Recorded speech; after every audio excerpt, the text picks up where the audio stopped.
Nov Klibra, hi friends. So about 2 years ago, I made a video discussing my ultimate Star Wars viewing order for first-timers. Then, a little while ago, I decided to make a similar style video for the Legends Vintage Collection content on Disney+. And I decided it was time to do an update for a couple reasons.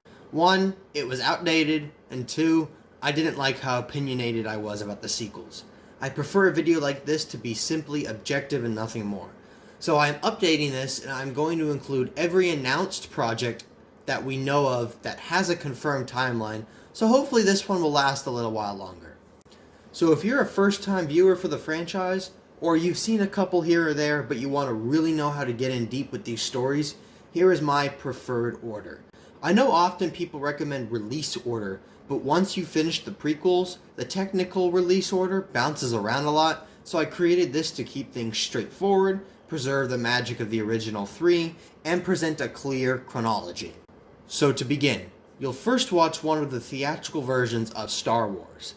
Again, there are a couple different quote-unquote theatrical versions, but the changes are minor compared to the special editions, so you should be fine. You can find these on VHS tapes, many of which hold up pretty well still, or on the 2006 bonus DVDs of the original trilogy. You can also find bootlegs online, but that of course is illegal and I do not encourage.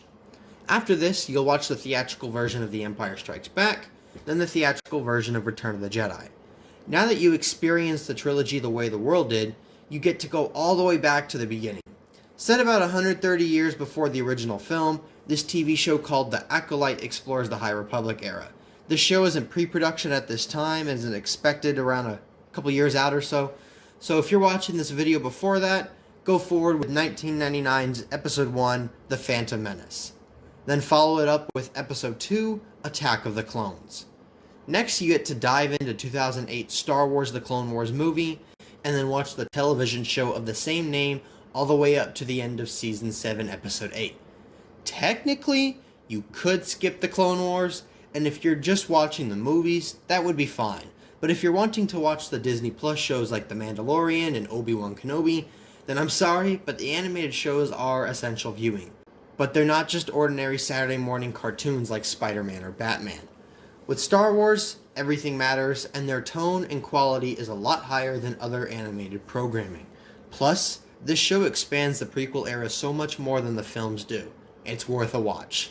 And there's reveals throughout other shows and media that make more sense with the animated content in mind.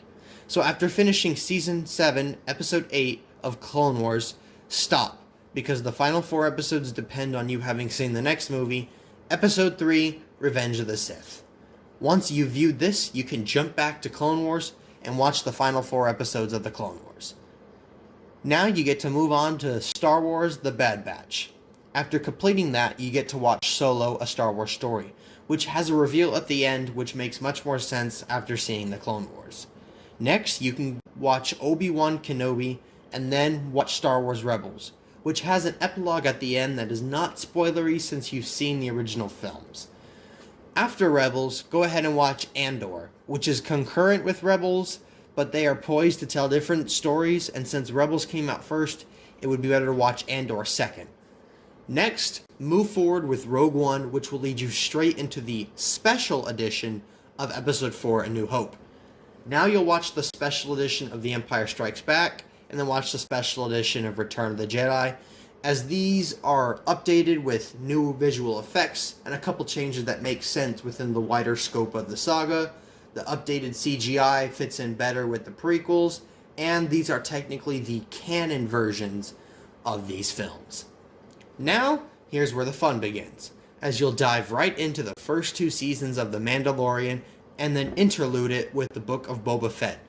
Boba Fett takes place between Mando Seasons 2 and 3, and the events that transpire are essential viewing for Mandalorian Season 3. After Boba Fett, you'll watch The Mandalorian's 3rd season, then continue with Ahsoka. As of writing this video, there are further announced additions to the Mandalorian story universe, but still too early to give a definitive timeline on them. My guess is it would be chronological as they come out, but we'll see. After Ahsoka, you'll zoom forward about 2 decades or so and watch the first 17 episodes of Star Wars Resistance. At this point, you'll pause because the show catches up to the movies, so you'll watch Episode 7, The Force Awakens, then follow it up with Episode 8, The Last Jedi. Now, you can resume Resistance and finish all the way up to the end of the second season. Now you get to wrap it all up with Episode 9, The Rise of Skywalker. There are a couple of anthology series that span throughout the saga, so now that you've seen everything, you can go ahead and watch the anthology micro-series Forces of Destiny, and then watch a mostly prequel-era story, as of now at least, called Tales of the Jedi. Again, these are anthology, but since they're all over the place, it's easier to watch them at the end, versus slice them each in where they belong. And as of fall of 2022, this is everything announced or aired with a timeline. Like I said, there are further additions already announced, so stay tuned. As they come out, we can slot them into their proper timeline place.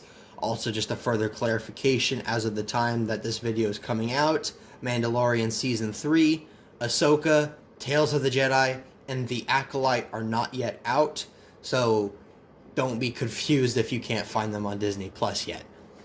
And if you're curious to what Star Wars was like before the Disney buyout, you can also check out my other video about my viewing order for Star Wars Legends content that is no longer canon, but still just as fun to watch.